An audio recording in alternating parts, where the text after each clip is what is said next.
Hi, everyone. This is Kate Stevens. Welcome back to another episode of The Omnichannel Marketer. Today, we have Ronak Shah on the podcast today. Ronak, it's so great to have you. He is the founder and CEO of Obvi, a collagen supplement brand. Ronak, it's so great to have you on. Kate, it's a pleasure to be on, and really excited to jump into things. I think a topic that we don't often get to talk about with Obvi, which is like omni-channel, because we've always been such a DTC first approach brand. So really excited to have this conversation because it's going to be a little refreshing for us too. Amazing. I'm excited to have that conversation. So tell me a little bit about your story, as one of the co-founders of Obvi, and, what is Obvi? Absolutely. So myself, I was actually an accounting major, and started at Deloitte, and got the opportunity to work as a controller for a startup supplement brand back in 2012. That exposed me to startups and exposed me to the health and wellness category, two things that I started to become very passionate about. And I told myself, I can always go back and be an accountant, but I can't take risks like this. So went and took the risk. From there, ended up starting my own marketing agency because I wanted to continue learning. So I ran that marketing agency for about 4 years, and did it with two other partners who were also at the startup supplement brand with me. So we've kind of have been best friends together for these last 10 years. So in 2019, after working together for about 7 years, we basically said, okay, we worked at a startup supplement brand. We ran a marketing agency where we worked with numerous other supplement brands, did about 7 figures in revenue and agency revenue. And so we finally said, I think we've learned enough and made enough mistakes and learned what not to do to start a brand of our own. So 2019, we finally said, okay, cool, let's stick to what we know best, which is the health and wellness and supplement space.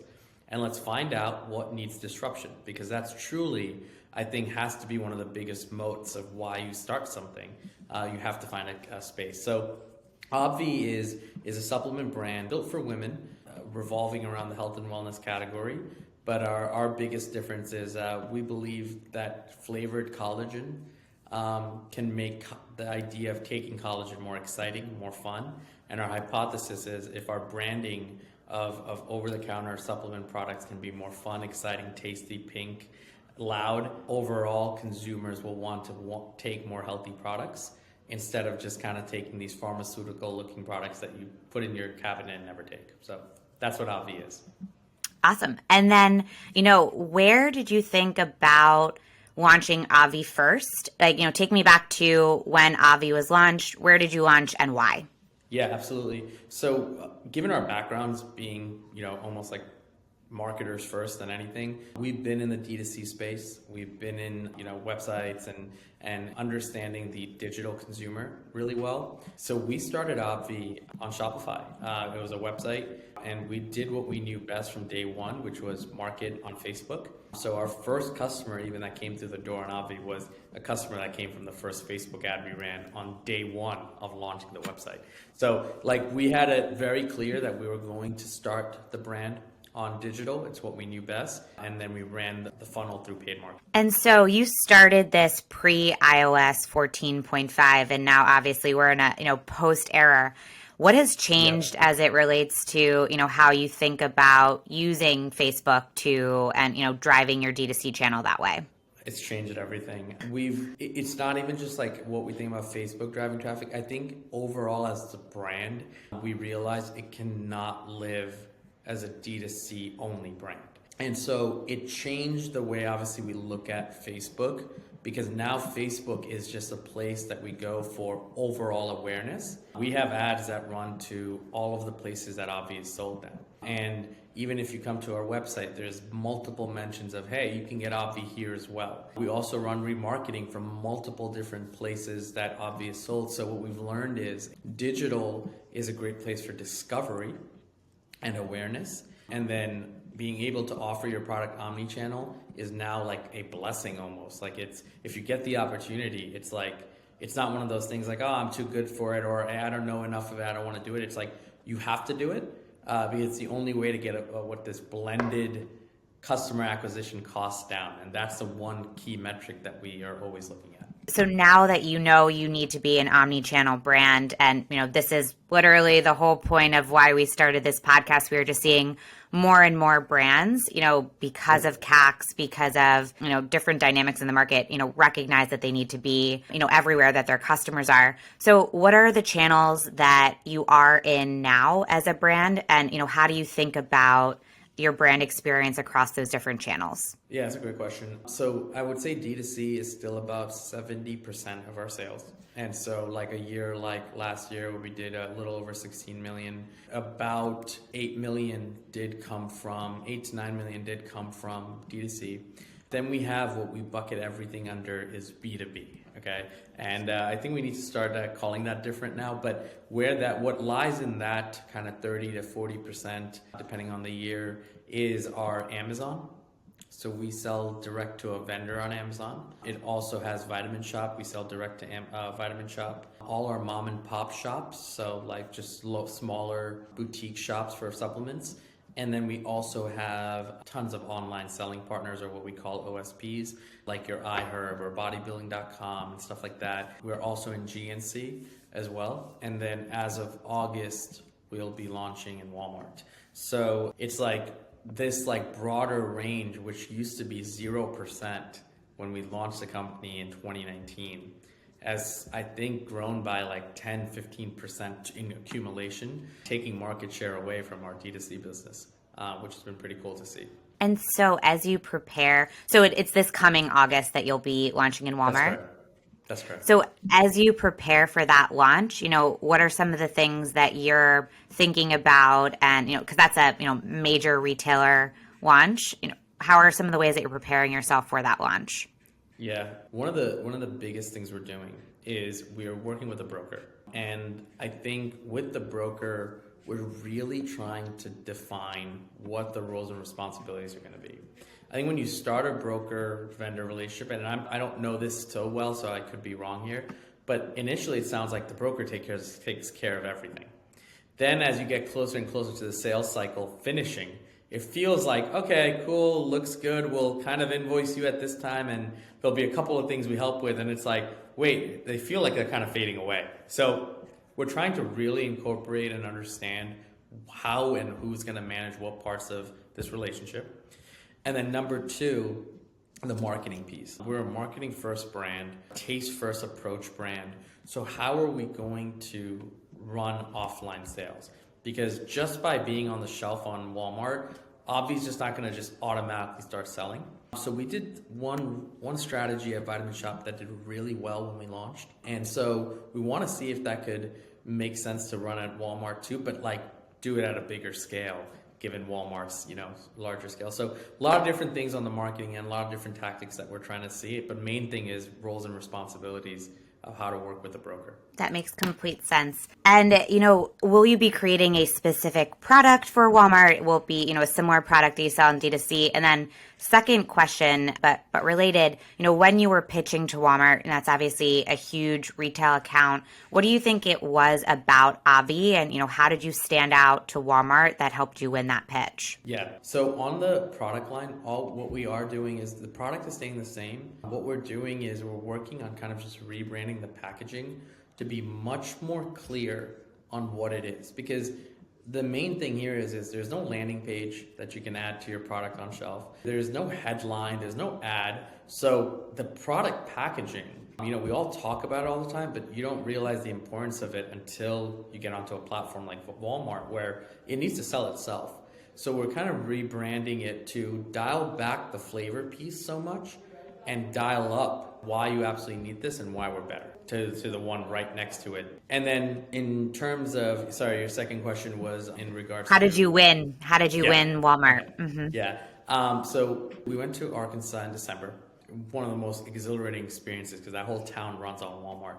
But anyway, when we sat down in the meeting, the biggest piece was they have vital proteins, they have ancient nutrition, they have Orgain, and they literally took us to this planogram and they said, here's what's on shelf, okay?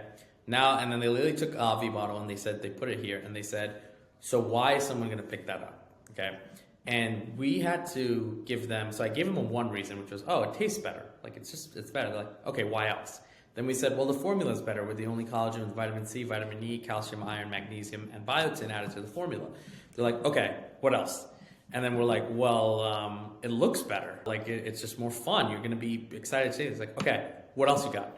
Right? And I remember it got to a point where I was starting to get nervous because I was like, I don't know if I have more reasons. It's like, but it got to the point, I think I gave 2 more reasons. And then finally I was like, they were like, okay, anything else? I was like, no, I think, those are like 7 different differentiation points. And they're like, well, that's 7 reasons as to why we'd want this on shelf. So thank you for that. So I think because I went super detailed there, that was one thing. And the second thing is the fact that each reason I gave really was a different reason of why to buy Obvi over something else, not just why Obvi is another solution. I think were the 2 main driving points. I think one of the things they see a lot is there's a ton of collagen that comes to their showroom, and they'll just be like, there's not enough reasons as to why you take this over Vital Proteins. And Vital Proteins turn rate is insane. So why would they, want to take that away just for one reason for someone else? So I think multiple reasons as to why someone would buy Obvi. That makes a lot of sense. How did you even get in front of Walmart in the first place? Like, what was that process like? Yeah, I think pretty much I harassed a lot of people on LinkedIn to the point where like I didn't know if you have to kind of be like a little bit crazy to do this, but like I was getting to the point where like I was messaging people just stuff like, hey, I'm flying into Arkansas just to see you. Should I cancel my flight? Right? Like I'd say stuff like where people are like, why are you doing this? Right? And so a lot of LinkedIn messaging. And then finally, when we think we got like the first message back, like, hey, let me put you in touch with the buyer. I was like, okay, cool. This is great. Then I got linked up with a really good broker who came well recommended. And then he helped guide the process. But the initial reach, I think you just kind of have to do what you can to get some eyeball into the right direction. Makes complete sense. And so now as you, continue to think about growing your retail presence, bringing down that 70% D2C presence, what are some of the challenges that you'll experience or that you're already experiencing as a brand, with those different channels? Yeah, cannibalization of sales is a big one, mainly because all these channels also have an online piece to them. And it feels like they kind of just expect that to come along, but they don't realize their online piece owns so much domain with something like Google or search history. So like the fact that we got on vitaminshop.com, right, instantly beat out all our results that myobvi.com hosted with Google, because Vitamin Shop is a much more trusted domain, right? So what seems like a very small part of their business takes away a large part of ours. So cannibalization, I think, is number one. The second thing is diversification of marketing. I think for us, it's a little bit tricky to understand how to market, right? You have all these different things like Ibotta and then like all these different like tools you can use. We just don't know that world of marketing, right? We can go toe to toe on paid marketing with anyone, but when it comes to utilizing completely different tools and services, and you start even Googling about them, there's so many. And so I think the challenge is like learning what to use and how much money to put towards it. Yeah, I think that that's an entirely different world. And I think ultimately it's going to be this new learning curve for you guys as a brand. But, how are you ultimately thinking about bridging the gap between all of those different channels and, having that omni-channel experience for a customer that maybe, buys first in Walmart, but then comes D2C? How do you think about that? Yeah, great question. So I'll bridge this back to kind of when I referenced that we did a tactic at Vitamin Shop that worked really well. So what we did was we created a campaign where we said, upload a receipt of your purchase from Vitamin Shop. And as long as when we scan it, we see Vitamin Shop and Obvi on the receipt, we're going to give you $10 back in reward points to your account for your next purchase with Obvi. What this did was it drove a ton of people to go and buy because they're getting $10 off, okay? To go and buy Vitamin Shop. We created a little bit of like an in-house scanner where anytime a photo came in, through AI, we were able to read it. So it was super quick, and then it just put in reward points into the customer's account.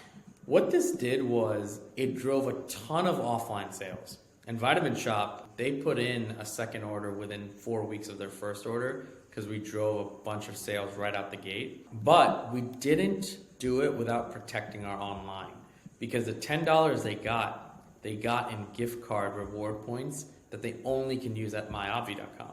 So, and then we're running this campaign year round all the time. So what it's doing is it's like someone starts that online, goes offline, but then comes back online because that's how they redeem. So I think those two pieces helped a lot. That makes a ton of sense. I wanted to hear about something that you feel bold or passionate about. Yeah, super bold and slightly passionate about licensing deals and what it's shaping out to be. We did one with Entenmann's, and it's been probably a gate opener for a lot of conversations into B2B and food, drug, mass, because it just creates a sense of authenticity. And then you look at some of the brands that are winning, they're either licensing a really, really large creator, or like if you look at a brand like Ghost Lifestyle, they've licensed like Mondelez and General Mills and Post. Even Dymatize, which is the largest supplement brand, they went and licensed Post to get Fruity Pebbled cereal flavored whey protein. So what I've realized is, what I think in our industry is,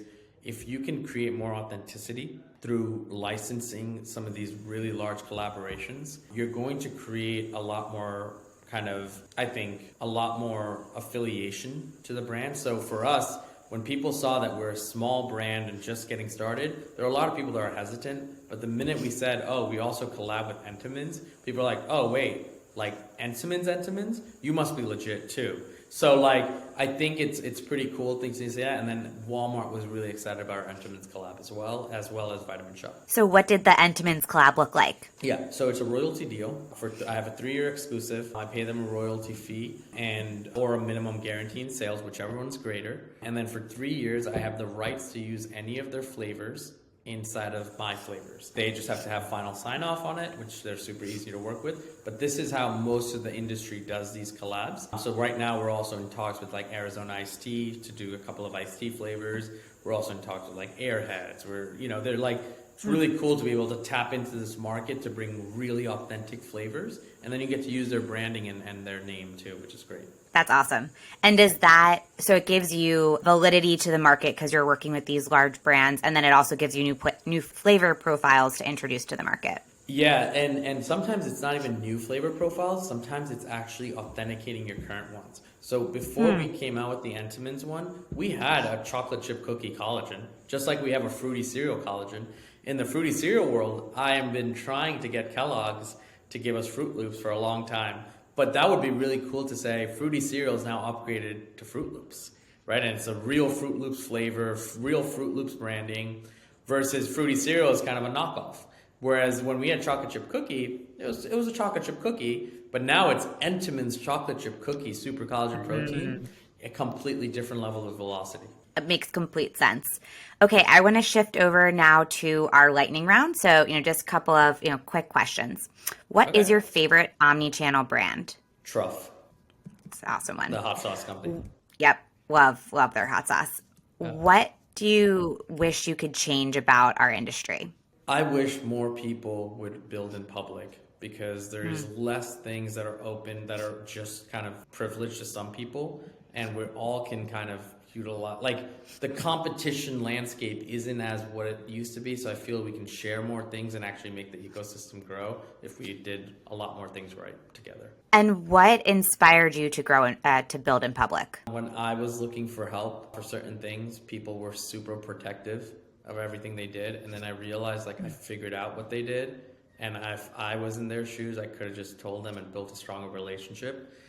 Instead, they felt protective, and I saw that their growth plateaued, yet we were able to surpass some people's growth. So I just feel like if you share, it comes back around. I completely agree. I've, recently started doing a similar thing myself, and I think that it's so compatible to helping other people. So I fully agree with you. What is your favorite podcast? Chew on this because I'm biased, because it's my podcast, but if I don't need to be biased, I would say Limited Supply by Nick Sherman. Favorite newsletter? Ari Murray's Marketing to Millennials does a great job talking to us as like friends instead of people who you're trying to learn from. Yeah, she's got a great tone in her newsletter. I agree. Yes. What is your favorite social media channel? TikTok, I can't get off of it sometimes. Is that as a brand as well? Do you guys use TikTok a lot? We use TikTok a lot. I think we still use Facebook the most. It's where our community is. We have about 63,000 women in a Facebook group. So we're still heavy Facebook, but TikTok is where we can make the brand fun. Facebook, we can't make it fun. What is your favorite book? Winning by Tim Grover. And favorite event you're planning on going to this year? I am going to the DTC newsletter conference called C-Suite Mastermind in Vegas, end of March. And where can people connect with you? So pretty active on Twitter. Obvi CEO is my handle. And then LinkedIn, just you can follow or add me there. Try to post as much content as I can. Yeah, and watch you build in public. So Ronak, thank you so much for your time. Really enjoyed the conversation. Likewise. Thank you so much for having me, Kate. If you liked this podcast, follow me and The Bridge page on LinkedIn and Twitter for hot takes and tactical advice. If you really loved today's episode, we'd love a review on the podcasting platform of your choice, Apple Podcasts or Spotify. Thanks for listening.